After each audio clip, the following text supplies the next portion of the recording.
Fala galera, tudo beleza? Sejam mais uma vez muito bem-vindos à nossa próxima aula do nosso módulo de banco de dados. Pessoal, e hoje iremos falar então sobre um assunto muito importante que é o mapeamento.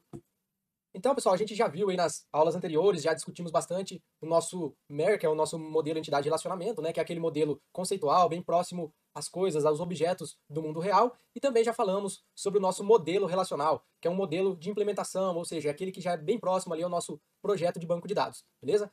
A aula de hoje, então, pessoal, o objetivo é apresentar o mapeamento entre esses esquemas, né? Ou seja, traduzir essa representação do modelo entidade-relacionamento para o conceito do modelo relacional, né? Preservando essas propriedades que existem no nosso modelo conceitual, beleza? Só para a gente entender, então, pessoal, um pouquinho aqui desse processo, como que geralmente é feito na prática, né? Às vezes vocês me perguntam, todo esse procedimento, desenhar o MER, né, o nosso DER, que é o nosso diagrama de entidade e relacionamento, depois passar, né, fazer esse mapeamento para o modelo relacional é realmente necessário? Por que que existe isso, né? Geralmente, então, pessoal, não é um processo obrigatório, tá? Mas geralmente aqui no nosso modelo real, né, a gente traz, então, essas informações do nosso mundo real, juntamente ali com o usuário, quando a gente quer mapear alguma funcionalidade, algum requisito, né, que seja necessário ali para o modelo do nosso banco de dados e, consequentemente, das nossas aplicações. Então, geralmente, esse processo ele começa justamente abstraindo aí as informações, os objetos, né, que o nosso usuário precisa e fazendo, então, esse processo de análise desses requisitos, né, seja por entrevistas com o próprio usuário, enfim, brainstorms, existem vários modelos aí a serem seguidos, né? E, geralmente, então, inicialmente, falando assim de banco de dados, a gente já realiza, então, o mapeamento desse modelo, normalmente aí pelo modelo aí entidade relacionamento, e desenhando aí o diagrama de entidade de relacionamento, que por ele utilizar fluxogramas, ele ser um modelo bastante visível, né, bastante conceitual, ele é bem próximo ao nosso usuário, né, que teoricamente pode ser leigo aí no assunto em relação ao desenvolvimento, né. Então a gente acaba inicialmente desenhando nesse modelo e na sequência aí traduzindo, né, fazendo esse mapeamento das nossas entidades, relacionamentos para o modelo relacional, pois o modelo relacional é esse modelo, então, bem próximo ao nosso projeto de banco de dados, né. E o legal do modelo relacional também, pessoal, é que já é um modelo de implementação aí que vai ser bem semelhante ao projeto do banco de dados, porém ele pode aí ter as suas divergências entre um banco de dados, um SGBD e outro, né? Assim, embora o modelo relacional ele sirva para todos os bancos relacionais, o projeto de fato de banco de dados ele pode algumas coisas, né, alguns elementos variar dependendo do banco de dados, né, da ferramenta em si, do SGBD em si que a gente esteja utilizando. Por exemplo, MySQL, Postgres, SQL Server, enfim, algumas coisas podem ser diferentes entre eles no projeto em si, porém o nosso modelo relacional ele vai atender a todos eles, beleza? Falando então aí, pessoal, já iniciando aqui o processo de mapeamento, né? Como que a gente faz o mapeamento dos atributos compostos? Lembra que a gente viu aí nas aulas passadas, né, os atributos compostos?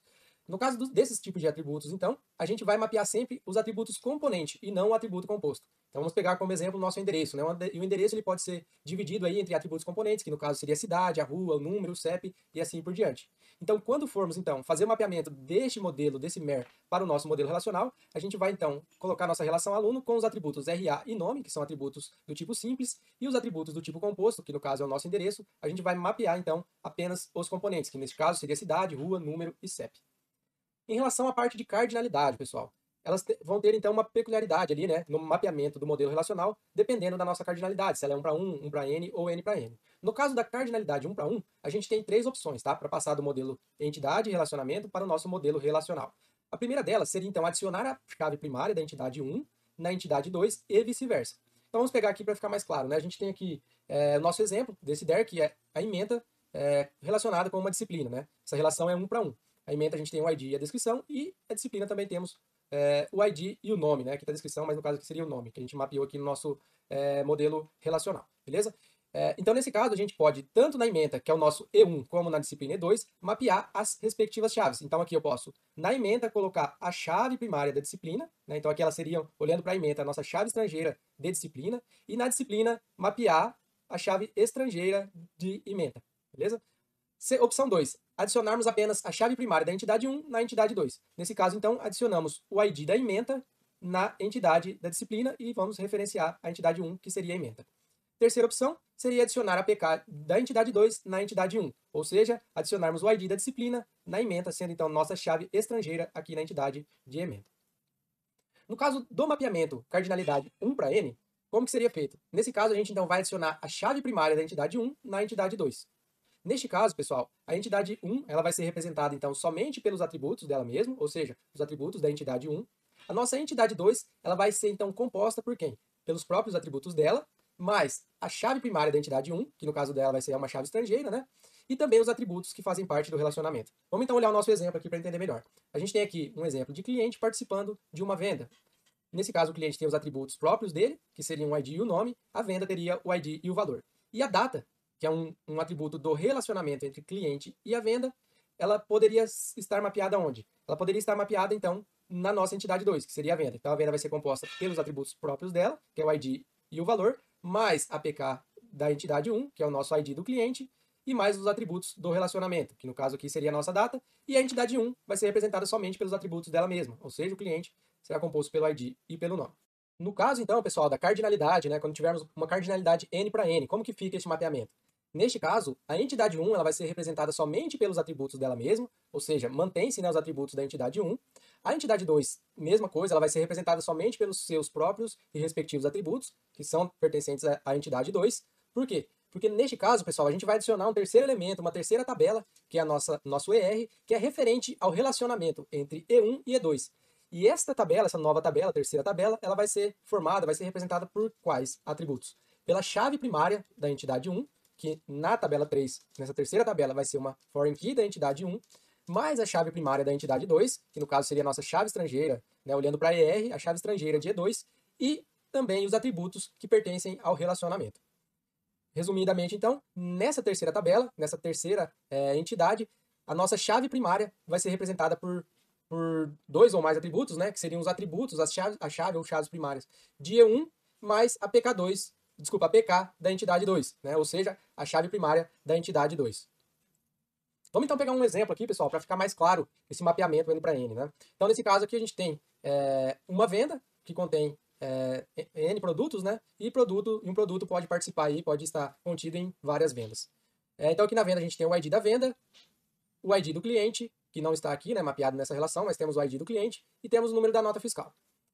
Aqui no relacionamento a gente tem a quantidade, que é um atributo do relacionamento, e também temos a entidade de produto, contendo os atributos ID e a descrição. Nesse caso, então, pessoal, temos venda e o produto. Então, como a gente comentou, é adicionada aí uma terceira tabela, um terceiro elemento, que nesse caso é o nosso venda-produto, né? Até uma sugestão aqui, quando o nome às vezes for ambíguo, né, o nome desse relacionamento, que no caso aqui é contém, né? Às vezes a gente tem mais de um relacionamento aí no nosso modelo, do nosso banco de dados, com essa mesma descrição, né? Então, nesse caso aí, eu sugiro a gente adotar um padrão, né? Sempre está padronizado aí. Nesse caso, é bem utilizado esse formato aqui, que é o nome da primeira entidade, underline o nome da segunda entidade, beleza? Então, voltando aqui, nessa venda produto, né, então ela vai ser essa terceira tabela, esse terceiro elemento, que vai surgir a partir desse relacionamento N para N. Nesse caso, então, como a gente comentou, a gente vai a chave primária dessa nova tabela vai ser o ID da entidade 1, que no caso seria o ID venda, o ID, né, ou a chave primária de produto, que aqui seria a nossa chave estrangeira, né, e a quantidade, que seria, então, o atributo do relacionamento. Beleza, pessoal? Turma, aí é o seguinte, a partir das próximas aulas, né, a gente vai começar agora já naquele esquema que a gente viu aqui no começo da aula, que é já partir para o projeto de banco de dados, né? Então eu vou deixar aqui como um exercício esse DER, né, para a gente então estar mapeando ele, trazendo para o nosso modelo relacional, né? Também aqui nos slides você vai acompanhar as respostas com as respectivas cardinalidades também, mas eu sugiro aí todos estarem treinando aí, né, tentar fazer esse mapeamento, colocar as cardinalidades e depois trazer para o modelo relacional, que é esse exemplo aí que a gente vai utilizar ali nas próximas aulas, para poder então modelar e trabalhar em cima no nosso banco de dados, beleza? Então aqui na sequência a gente tem também, só vou pegar aqui um exemplo para ficar um pouco mais claro, né? Vamos fazer aqui, trazer esse DER para o nosso modelo relacional, vamos fazer aqui um exemplo entre aluno cursando disciplina, né? Aqui então a gente tem um modelo N para N, ou seja, a gente vai mapear a entidade 1, a entidade 2 e mais a nossa ER, né? Que é o nosso relacionamento.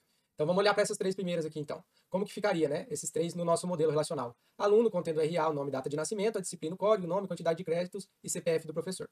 Nesse nosso caso, então, a gente mapeia uma terceira entidade, que é o nosso aluno disciplina, contendo a chave primária de aluno, que é RA, e mais a chave primária da nossa entidade 2, que é a disciplina, né, que seria o código da disciplina, mais os atributos aí referentes ao nosso relacionamento, que no caso é o ano, semestre e nota. Beleza? Então, nesse caso, a gente também referencia aqui a quais entidades essas chaves aqui estão relacionadas. Então, aqui também vamos deixar a resposta na sequência, para vocês treinarem, estará aqui no nosso material complementar, né, nos slides. Porém, como eu disse anteriormente, sugiro aí que todo mundo faça esse mapeamento aí para todo mundo já ficar craque, que é esse diagrama aí, esse modelo, esse esquema que a gente vai utilizar aí nas nossas próximas aulas. Beleza, pessoal? Um grande abraço e até mais.